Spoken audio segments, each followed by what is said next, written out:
ವೇದಿಕೆ ಮೇಲಿರುವ ಗಣ್ಯರೇ ಹಾಗೂ ವೇದಿಕೆಯ ಮುಂಭಾಗದಲ್ಲಿರುವ ಶಿಬಿರಾರ್ಥಿಗಳೇ, ಏನಿವತ್ತು 2088ನ ಮಧ್ಯವರ್ಜನ ಶಿಬಿರವನ್ನು ಉದ್ಘಾಟನೆ ಕಾರ್ಯಕ್ರಮವನ್ನು ಇವತ್ತು ಹುಳಿಯಾದಲ್ಲಿ ಹಮ್ಮಿಕೊಂಡಿರೋದು ಎಲ್ಲರಿಗೂ ಒಂದು ಸಂತೋಷದ ವಿಚಾರ.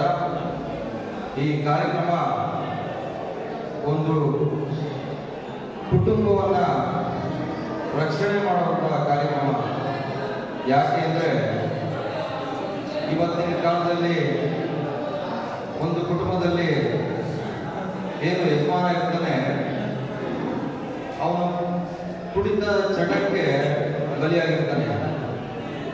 ಆ ಚಟಕ್ಕೆ ಬಲಿಯಾದಂಥ ಸಂದರ್ಭದಲ್ಲಿ ಆ ಕುಟುಂಬವನ್ನು ನಿರ್ವಹಣೆ ಮಾಡೋದು ತುಂಬಾ ಕಷ್ಟದ ಪರಿಸ್ಥಿತಿ. ಹಾಗಾಗಿ ಆ ಕುಟುಂಬವನ್ನ ರಕ್ಷಣೆ ಮಾಡೋದು ಹೇಗೆ, ಯಾವ ತರ ರಕ್ಷಣೆ ಮಾಡಬೇಕು? ಹಾಗಾಗಿ ಪರಮ ಪೂಜ್ಯರು ಈ ಒಂದು ನಿಲುವನ್ನು ತಗೊಂಡು ಮಧ್ಯವರ್ಜನ ಶಿಬಿರವನ್ನು ಮಾಡಿದ್ರೆ ಕುಡಿತಕ್ಕೆ ದಾಸರಾಗಿರುವಂತಹ ಚಟದಿಂದ ಮುಕ್ತಿಗೊಳಿಸಬಹುದು ಅಂತ ಹೇಳಿ ಈ ಒಂದು ಶಿಬಿರವನ್ನು ಕೈಗೊಳ್ಳೋದಕ್ಕೆ ಹೆಗಡೆಯವರು ಮುಂದೆ ಬರ್ತಾರೆ. ಹಾಗಾಗಿ ಏನಿವತ್ತು 2088ನೇ ಮಧ್ಯವರ್ಜನ ಶಿಬಿರ ಇವತ್ತು ಹುಳಿಯಾರಿನಲ್ಲಿ ನಡೆದಿದ್ದು, ಈಗಾಗಲೇ ಸುಮಾರು ಶಿಬಿರಾರ್ಥಿಗಳು ಅಲ್ಲೇ ಬಂದಿದ್ದಾರೆ. ಈ ಒಂದು ಶಿಬಿರ ಯಶಸ್ವಿಗೊಳ್ಳಕ್ಕೆ ಹುಳಿಯಾರಿನ ಒಂದು ಏನು ಮಧ್ಯವರ್ಜನ ಶಿಬಿರದ ಒಂದು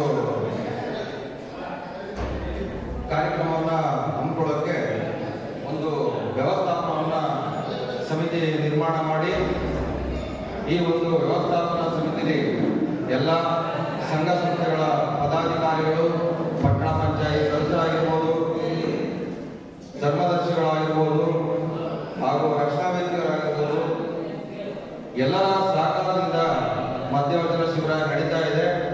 ಶಿಬಿರಾರ್ಥಿಗಳು ಅಷ್ಟೇ ಇನ್ನ 7 ದಿನದಲ್ಲಿ ಅವರೇ ಹೇಳ್ತಾರೆ ಇದು ನಮ್ಮ ಒಂದು ಪುನರ್ಜನ್ಮ ಅಂತ ಹೇಳಿ.